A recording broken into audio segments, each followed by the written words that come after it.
झाड़ू पोछा तो हो गया, ऐसा करती हूँ थोड़ी देर फोन देख लेती हूँ। पूनम। हाँ, अब क्या हुआ मम्मी? ऐसा कर, सबने खाना खा लिया है, किचन में बर्तन पड़े हैं, वो भी जाके धुल जाके। ठीक है मम्मी, कर रही हूँ। आपको भी चैन नहीं है। अब तो सारा काम हो गया, झाड़ू पोछा भी हो गया, बर्तन भी धुल गए। ऐसा करती हूँ अब मैं आराम कर लेती हूँ।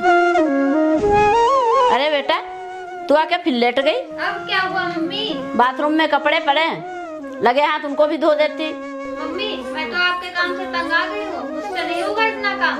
भाभी से करा लो अपना सारा काम। अब पता चला बेटा कितना घर में काम होता है, और तेरी भाभी अकेले काम करती है, उसके काम में तू कुछ निकालती रहती। Sorry mummy.